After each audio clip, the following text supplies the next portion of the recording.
Joining us now, Rajat Shukla. He has been a very close friend of Shraddha in the past. Thank you so much, Rajat, for agreeing to talk to us.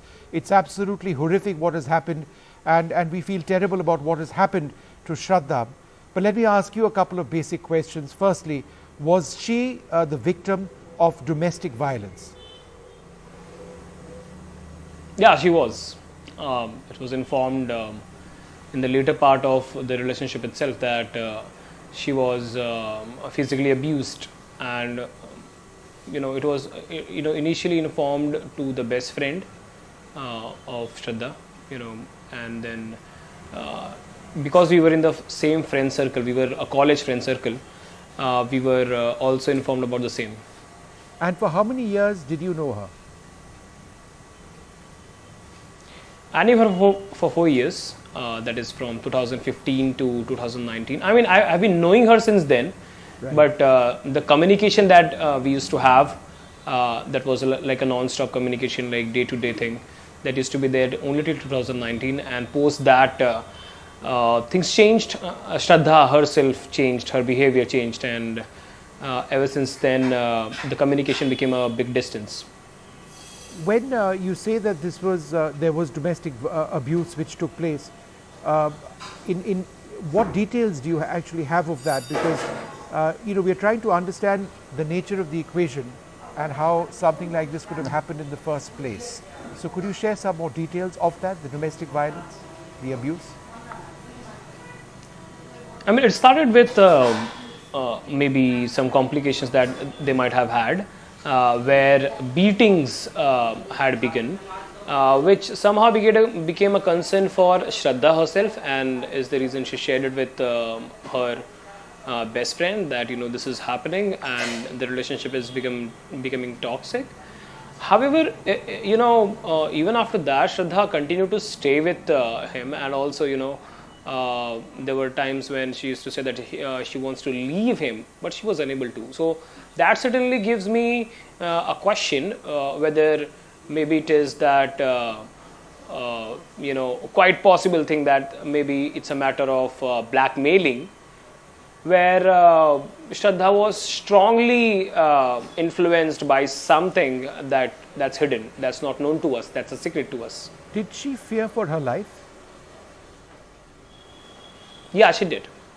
So, if I recollect, it is a matter shared by Shraddha's childhood friend, who then revealed that he got a message where he said that Shraddha was asking for help, and she was saying that you please rescue me from here, or else I feel that I would be dead tonight. That was the statement that Shraddha had given to Shraddha's childhood friend, and that was informed to us, which really shocked us. And that was the thing that I think happened when they were back from Himachal. Mm-hmm.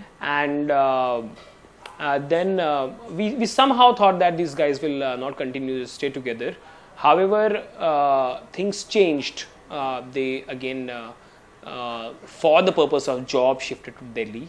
Right. That was a discussion, I think, in the month of March, but then in month of May, yep, they actually did. So how did friends react? The week they did. Sure. Yeah. How did friends react when she stopped being in touch? And apparently, Aftab was using her Instagram to keep up this appearance of her being alive. So since 2019 itself, I had seen like a lot of behavioral changes in her. 2018 itself, I would say, but in 2019 she was almost cut off from the whole circle of college, or how we say Niti and everybody. She was confined to only one person, that was Aftab. Right. One would think that it was just a matter of love, where two people think that the world is just around them. Right. That can be a case, and that's what we thought.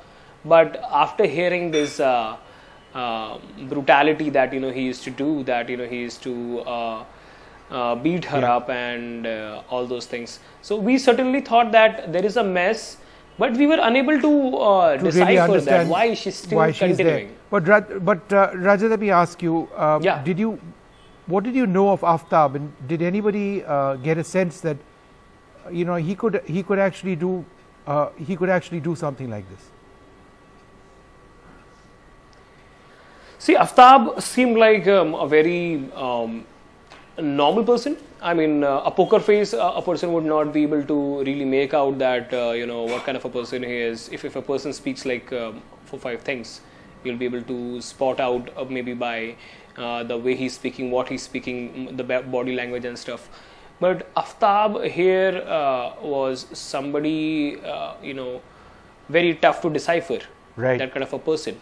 Because he at one stance shares about some very sensitive issues, talks about good things, creates a good impression in front of people, and then you see now he's doing such a horrific something as horrific as this. No, so murder.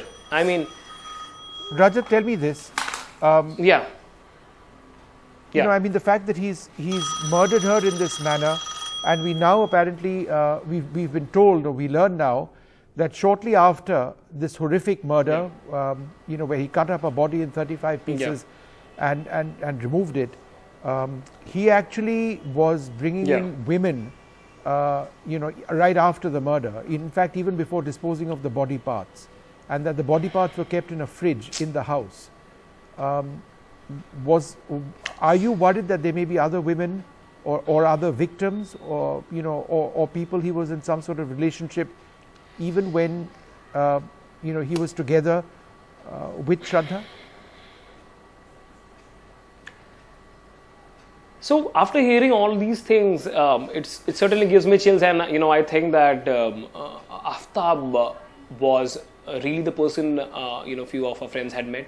Really that person, or is he some person with some very big mission? Is he associated with some terrorist organization? Is he into something absolutely inhuman? I mean, these are very big questions that are coming. He was a chef, ahead right? Now, because initially it was. Yeah, it was said that he was a chef, a professional chef. He used to do nice cooking, chopping, cutting, and all of those things. It was seen on his social media as well. But then seeing him, I mean, doing such brutality, cutting a person in 35 pieces, absolutely not a thing that a person can even dare of doing. And once if a person, somehow by the in the heat of the moment, does something, and the person next loses life, the person will still be afraid. Think about. And he wasn't afraid. He clinically went form, about what the he did process next.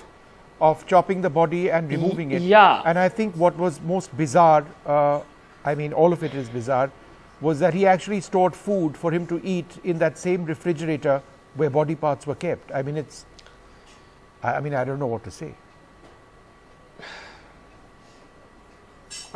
It's horrific, and this is totally inhuman. And apart from that, I think it seems impossible for me to digest that this person is some normal person.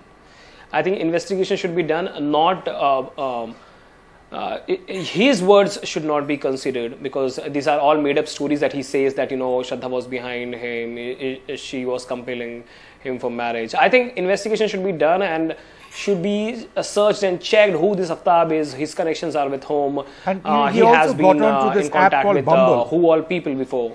He also got onto an app where he so he met women, and there were many of them apparently who he met, or quite a few. And some of them at least came to the same house. True. So so that's what we are informed right now, and that again is a very big shocker. If live-in relationships are like this, I am afraid anybody in the world would be hearing and knowing about this story where a murder happens and the person is still continuing to date. Tell this us is a one little bit case that about has the come father, out. because Maybe there are 100 more cases like in this. the FIR, the father says that for a couple of years he's not had any relationship per se with her. She said that it's my life, I'll do what I want. Yeah. Is it true that the family never wanted her to get into this relationship? Or did they have a problem with the live-in relationship? Well, that's true. I mean, in a way, I would say that We people, are getting modernized. We are adapting to various new things, but the parent generation and also a lot of people around us still believe there is some authenticity of India, the culture, and people still like to stay old school style, and they want to be in their own society. They have a boundary which they have set, and the boundaries are for good. It has been happening for thousands of years. So crossing those boundaries really brings up something which is totally unacceptable, and sometimes heinous crimes of this sort really shocks everybody. So and, one final question to you, Rajat. I mean, we're all completely, utterly shocked by this. Could you share one memory of Shraddha which you remember positively? A moment perhaps where she was happy, a moment where you may have had a great chat, a conversation, or an experience together. Is there? I'm sorry. I'm so sorry that you've got tears in your eyes. But could you tell us or share with us something? She was a very active girl. We used to do theatre together, and she used to act very nice. She was very expressive. We used to call her 4G. She had a pixie cut hairstyle, and she used to stand out in the crowd. She had that spark in her. And but this man just came and took her away. Look, I'm terribly sorry to hear of the loss of your friend, and I'd like to thank you for having the courage to actually come on board and talk about her and bring to us also those wonderful memories that you've had of her in the past. Thank you very much indeed. Thank you.